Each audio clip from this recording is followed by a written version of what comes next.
Hello, everybody. My name is Gustavo Guerrero, Legislative Coordinator with the Oregon Advocacy Commission. We are running a tutorial today on how to find supplemental information for a bill.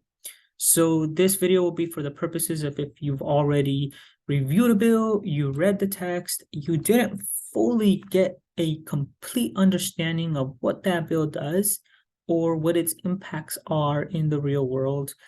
So we're going to show you where to go on the Oregon Legislative Information System to find some additional information that may be helpful to you during your testimony writing process.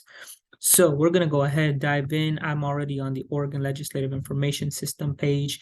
And what we're going to do is we're going to look up the bill that we just researched some information on. I'm going to go ahead with Senate Bill 704.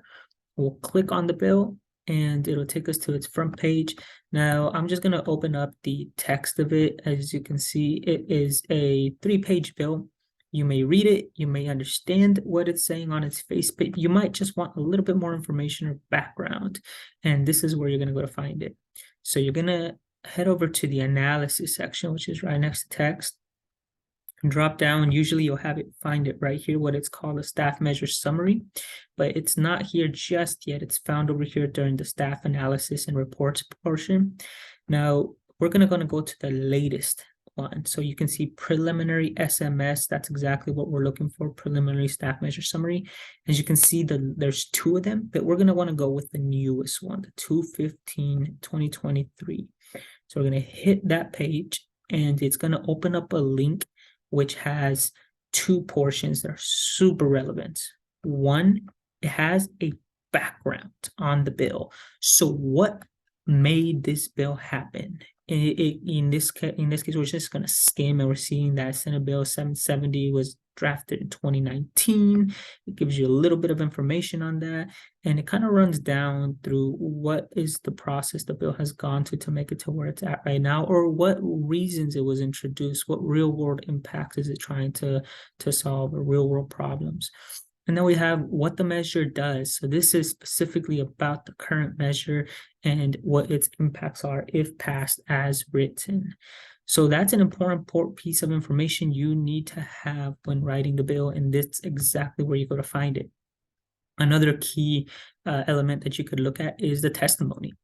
So this is going to have folks that are submitting information in support, in opposition, and sometimes it'll say neutral. So it's a neutral stance on the bill. But if you're looking to see what other folks in the community are saying about it, maybe they can provide some additional information. Maybe they have some context in real world experience with this legislation that we might not see right away.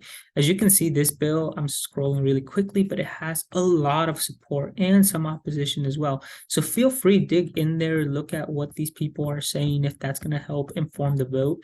And a very important thing you should look at is the on behalf of, or what organization is introducing this testimony. So those are always going to be really helpful. In this case, you have folks like Healthcare for All, but then you also have regular citizens that are submitting information. So be sure to look at which organizations are supporting and what they're saying. So those are 2 key points of supplemental information you can just go on the Oregon Legislative Information System to find. And that wraps up our video. If you have any questions or do you want any additional videos or tutorials made that may be able to help to you in your future or writing your testimony or advocating for legislation you care about, please feel free to contact us at the Oregon Advocacy Commission's office. We are more than happy to help and make tutorials as needed for our commissioners. With that, again, my name is Gustavo Guerrero, and it was a pleasure to have you here, and we look forward to seeing you again in the future.